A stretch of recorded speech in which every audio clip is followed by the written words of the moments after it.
اپنے لیے جو حاجت مانگتا ہے مانگنی ہے وہ مانگے اللہ تعالیٰ سے.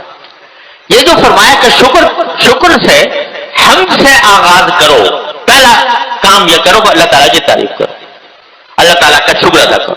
تکلیف میں، پریشانی میں، جس حالت میں بھی ہو پہلے شکر ادا کرو. کس بات کا شکر ادا کرو کہ کہیں ایسا نہ ہو کہ تمہاری جو دعا ہے وہ شکوہ بن جائے، وہ گلہ بن جائے. اس سے روکنے کے لیے کہا کہ پہلے تو شکر ادا کرو کہ جو دوسری نعمتیں میسر ہیں پہلے ان کے اوپر شکر ادا کر لو، اللہ تعالیٰ کی نعمتوں کے اوپر کا استحضار کر لو اور مانگ لو اللہ تبارک و تعالیٰ. پھر مانگو، پھر درود شریف بھیجو نبی کریم سرور عالم صلی اللہ علیہ وسلم پر کہ سارا کچھ اللہ تعالیٰ کے ساتھ جوڑنے والے، اللہ تعالیٰ کے ساتھ رشتہ قائم کرنے والے، اللہ تعالیٰ کے ساتھ بندے کو ملانے والے کون ہیں؟ حضور نبی کریم سرور عالم صلی اللہ علیہ وسلم. آپ پر درود بھیجو کہ تمہیں دعا بھی انہوں نے سکھائی. تمہیں آتا تھا مانگنا، تم مانگ سکتے تھے، مانگنے کا طریقہ بھی آپ نے سکھایا، مانگنا بھی آپ نے سکھایا، مانگنے کی ترغیب بھی آپ نے دی اور شکر ادا کرنے کی ترغیب بھی آپ نے دی. لہٰذا پہلے درود بھیج دو رسول کریم صلی اللہ علیہ وسلم. اور ہمارے حضرت والا حضرت عارفی قدس اللہ تعالیٰ سرہ ایک بات اور فرمایا کرتے تھے درود شریف کے بارے میں. یعنی یہ ایک ذوقی بات ہے، اس کو کوئی عقیدے کی طرف لے جانے کی ضرورت نہیں ہے، ذوقی بات ہے. حضرت فرمایا کرتے تھے کہ دیکھو رسول کریم صلی اللہ علیہ وسلم کا یہ طریقہ تھا. روایات میں آتا ہے کہ جب کوئی حضور اقدس صلی اللہ علیہ وسلم کو کوئی تحفہ دیتا، ہدیہ دیتا، تو عام طور سے اس ہدیے کا بدلہ دیتے تھے. بدلہ سے مراد یہ کہ اس کو مکافات کرتے تھے بدلے کی. کسی نے کوئی ہدیہ پیش کیا، اگر کوئی چیز موجود ہے تو وہ ہدیے کے طور پر اس کو پیش کر دی، اور کچھ نہیں تو اس کے لیے دعا فرما دی. رسول کریم صلی اللہ علیہ وسلم کی دعا کسی بندے کے لیے ایسی دعا جو جا کر ٹھیک لگتی تھی عرش کے اوپر، ایسی دعا. اب ایک حضرت عبداللہ بن عباس رضی اللہ تعالیٰ عنہ فرماتے ہیں کہ رسول کریم صلی اللہ علیہ وسلم کی میں نے اتنی خدمت کی ایک مرتبہ کہ آپ کے لیے پانی لا کے رکھ دیا وضو کے لیے. تو آپ نے اس کا بدلہ کیا دیا؟ فرمایا کہ اللہم فقہہ فی الدین وعلمہ التأویل. اے اللہ اس کو دین کی سمجھ عطا فرما اور اس کو قرآن کریم کی تفسیر کا علم عطا فرما. تو آج عبداللہ بن عباس کو امام المفسرین کہا جاتا ہے. چھوٹے بچے تھے اس وقت جب یہ حضور نے دعا دی تھی. حضرت انس رضی اللہ تعالیٰ عنہ خدمت کیا کرتے تھے رسول کریم صلی اللہ علیہ وسلم کی، 10 سال خدمت کی، یہ بھی کم سن تھے. تو آپ نے ان کی خدمت کے بدلے دعا دی کہ اللہم بارک لہ فی مالہ و ولدہ. یہ دعا فرمائی کہ اللہ ان کے مال میں بھی برکت عطا فرما اور ان کے اولاد میں بھی برکت عطا فرما. تو حضرت انس وہ صحابی ہیں کہ جو بہت لمبی عمر پائی، 120 سال کے قریب تقریباً عمر پائی. اور وہ کہتے ہیں کہ جتنے انصاری صحابی ہیں ان میں سب سے زیادہ دولت مند میں ہوں حضور کی دعا کے برکت. یہ تو ہے ہی. اور کہنے لگے کہ فلاں سال جب حجاج جس دن آیا تھا تو اس دن میری بیٹی ایک بیٹی نے بتایا عمینہ نے کہ میرے شاید مجھے یاد ہے 120 اولاد کو میں دفن کر چکا تھا. یعنی 120 اولاد جو ہے وہ مر چکی تھی، اتنی اولاد ہوئی. اور یہ کس نے بتایا؟ میری بیٹی نے، ایک بیٹی نے بتایا. تو اتنے 120 ہے یا مجھے ہو سکتا ہے عدد میں کوئی مبالغہ ہو، لیکن تقریباً اتنے ہی بتائی کہ اتنی اولاد مجھے اللہ تعالیٰ نے دی آپ کی اس دعا کی برکت سے کہ میرے مال میں برکت ہو اور میری اولاد میں برکت ہو. تو رسول کریم سرور عالم صلی اللہ علیہ وسلم کی سنت یہ تھی کہ کوئی نہ کوئی بدلہ عطا فرماتے تھے اس شخص کو جو کوئی ہدیہ پیش کرے یا کوئی خدمت کرے رسول کریم صلی اللہ علیہ وسلم کی. تو ہمارے حضرت فرماتے تھے حضرت عارفی قدس اللہ تعالیٰ عنہ کہ یہ درود شریف جو ہے یہ بندے کا اور امتی کا ایک ہدیہ ہے جو رسول کریم سرورت عالم صلی اللہ علیہ وسلم کی خدمت میں پیش کیا جاتا ہے. اور حدیث میں یہ ہے کہ فرشتے یہ درود شریف لے کر جاتے ہیں سرکار دو عالم صلی اللہ علیہ وسلم کی خدمت میں, آپ کی خدمت میں لے جاتے ہیں اور آپ کو پہنچاتے ہیں کہ آپ کے فلاں امتی نے آپ پر درود بھیجا ہے. یہ باقاعدہ لے کر جاتے ہیں فرشتے رسول کریم صلی اللہ علیہ وسلم. تو ہمارے حضرت فرماتے تھے کہ میرے ذوق کی بات ہے کہ جب عام زندگی کے اندر رسول کریم صلی اللہ علیہ وسلم کا یہ معمول تھا کہ کوئی ہدیہ پیش کرے تو کوئی نہ کوئی بدلہ اس کو عطا فرماتے تھے یا کم از کم دعا فرماتے تھے. تو جب ہمارا درود شریف پہنچے گا سرکار دو عالم صلی اللہ علیہ وسلم کی بارگاہ میں تو ضرور وہ آپ ہدیہ پیش کرتے ہوں گے, اس کا مکافات کرتے ہوں گے. اور مکافات کیا ہے کہ دعا فرماتے ہوں گے کہ اس بندے کی حاجت ہے اللہ آپ پوری فرما دیجئے, دعا فرماتے ہوں. لہذا سکھایا یہ کہ اپنی بات بعد میں کہو, اپنی تکلیف اپنی حاجت بعد میں کہو, پہلے اللہ تعالیٰ کا شکر ادا کر لو, الحمدللہ کہہ لو, اللہ تعالیٰ کا شکر ادا کر لو, اور اس کے بعد نبی کریم صلی اللہ علیہ وسلم کی خدمت میں درود شریف کا ہدیہ بھیج دو, پھر مانگو. تو شکر سے آغاز کر کے یہ شکر سے شروع کر کے یہ فرما دیا کہ شکر کہیں ایسا نہ ہو کہ میری دعا گلہ بن جائے, شکوہ بن جائے. لہذا پہلے شکر, اللہ آپ کا کرم ہے, اتنی نعمتیں مجھے ملی ہوئی ہیں کوئی حد و حساب نہیں ہے, تو اس واسطے پہلے میں شکر ادا کرتا ہوں ان کا, پھر آپ کے نبی پاک صلی اللہ علیہ وسلم پر درود بھیجتا ہوں, پھر اپنی حاجت آپ کے سامنے پیش کرتا ہوں. حاصل کیا ہوا اس کا؟ حاصل یہ کہ اللہ آپ نے بہت کچھ مجھے دے رکھا ہے, اللہ مجھے نعمتوں میں آپ نے پالا ہوا ہے اور میرے اوپر نعمتوں کی بارش ہو رہی ہے, لیکن ایک حاجت ہے میری, اے اللہ اس کو پورا فرما دی. یہ ہے بندے کی بندگی کا تقاضا.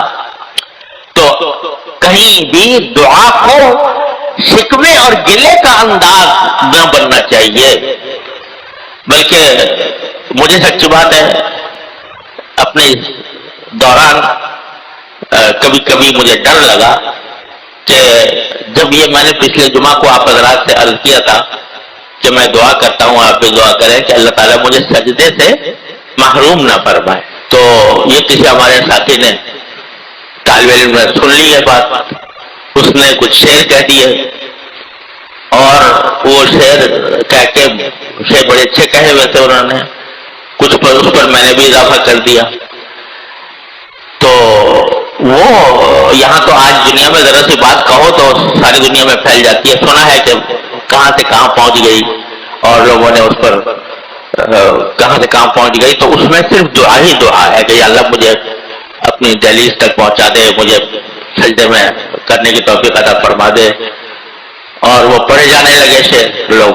تو مجھے کبھی کبھی ڈر لگا کہ کہیں ایسا تو نہیں کہ یہ کوئی شکوہ ہو گیا ہو اللہ تعالیٰ اور باندھ کر بٹھا دے تو بندے پڑھے رہو, یہی اس کی مرضی ہے, یہی اس کا فیصلہ ہے, تو بندے پڑھے رہو.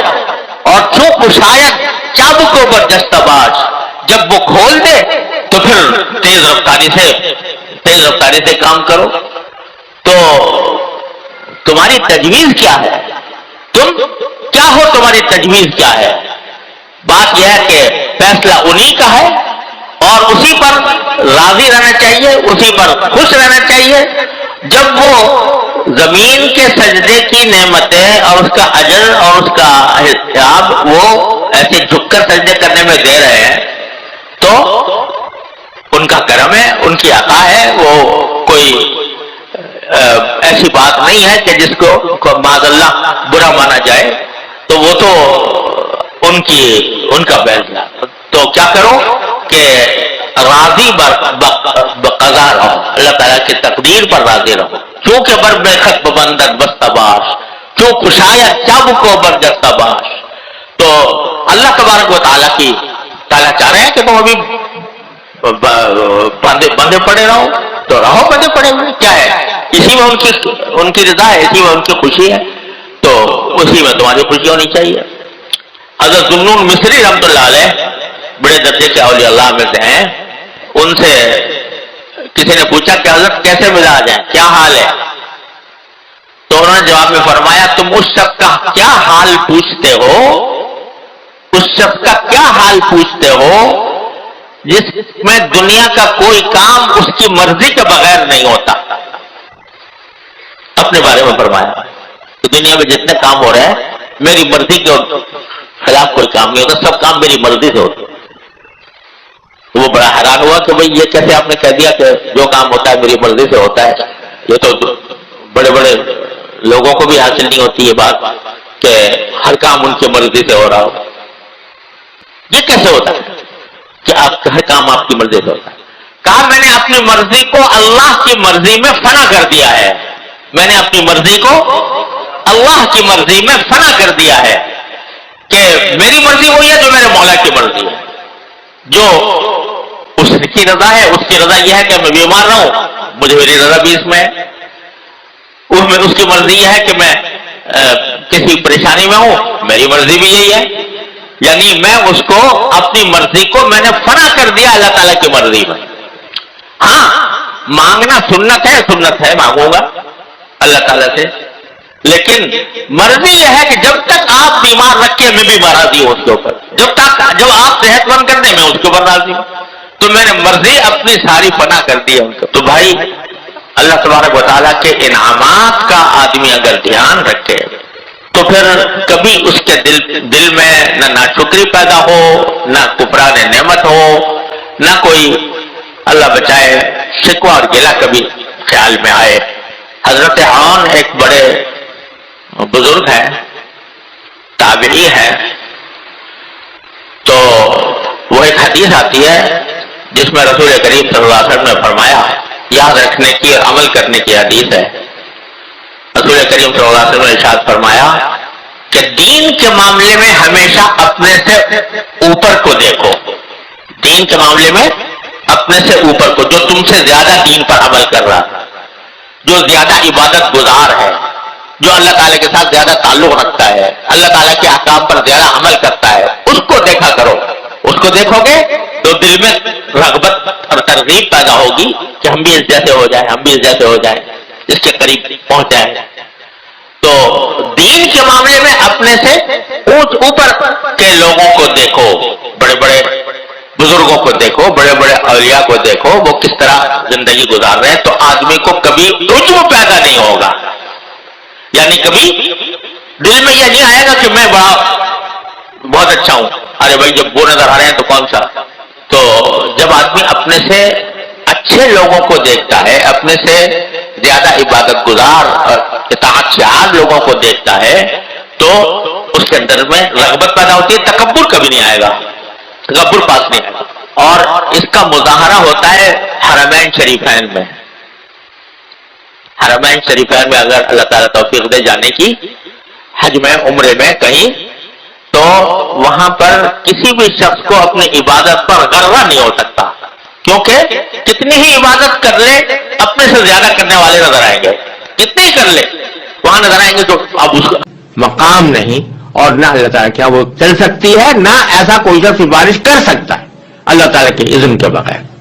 تو اس بیان کے لیے اللہ تبارک و تعالیٰ نے آگے اللہ آیت الکرسی نازل فرمائی ہے، اور بعض احادیث کے اندر آیا ہے کہ یہ قرآن کریم کی عظیم ترین آیت ہے۔ اللہ تبارک و تعالیٰ نے قرآن عظیم سب سے زیادہ عظمت والی آیت یہ نازل فرمائی ہے، اور حضرت ابو ہریرہ رضی اللہ تعالیٰ عنہ کی ایک روایت میں رسول کریم صلی اللہ علیہ وسلم کا یہ ارشاد منقول ہے کہ سورہ بقرہ میں ایک آیت ہے جو سیدۃ آیات القرآن ہے، یعنی قرآن کریم کی آیات کی سردار ہے، اور اس میں یہ بھی مذکور ہے کہ جس گھر میں وہ پڑھی جائے شیطان اس سے نکل جاتا ہے۔ اور سنن نسائی کی ایک روایت میں ہے کہ رسول اللہ صلی اللہ علیہ وسلم نے ارشاد فرمایا کہ جو شخص ہر نماز فرض کے بعد آیت الکرسی پڑھا کرے تو اس کو جنت میں داخل ہونے کے لیے موت کے سوا کوئی چیز مانے نہیں ہوگی، یعنی موت کے بعد فوراً وہ جنت کے آثار اور راحت و آرام کا مشاہدہ کرنے لگے گا۔ تو اس آیت کریمہ میں پہلے اللہ تبارک و تعالیٰ نے فرمایا کہ اللہ لا الہ الا ہو، اللہ وہ ہے جس کے سوا کوئی معبود نہیں۔ یہ ہے توحید کا وہ کلمہ جو عقیدہ توحید کی بنیاد ہے کہ اللہ تعالیٰ کے سوا کوئی معبود نہیں، کوئی عبادت کے لائق نہیں۔ پھر کچھ صفتیں اللہ تعالیٰ نے اپنی ذکر فرمائی ہے۔ تو پہلی صفت ذکر فرمائی کہ الحی، وہ زندہ ہے، اور مراد یہ کہ سدا زندہ ہے، یعنی اور جتنی لوگوں کو، انسانوں کو، جانوروں کو، جنات کو، ملائکہ کو، جس کو بھی کوئی زندگی حاصل ہے، وہ زندگی ہمیشہ کے لیے نہیں ہے، ایک نہ ایک وقت اس کو موت آنی ہے۔ اور کوئی مخلوق ایسی نہیں ہے جس کو کسی نہ کسی وقت موت نہ آنی ہو، لیکن اللہ تبارک و تعالیٰ کی ذات ایسی ہے جو ازل سے ہمیشہ سے زندہ ہے اور ہمیشہ زندہ رہے گی۔ تو حی کی صفت یعنی زندگی کی صفت سب سے زیادہ واضح اور صحیح معنی میں زندگی کا مظہر وہ اللہ تبارک و تعالیٰ کی ذات اقدس ہے، اور اس کے سوا کوئی بھی حقیقت میں سدا زندہ کہلانے کے لائق نہیں۔ دوسری صفت جو ذکر فرمائی وہ القیوم۔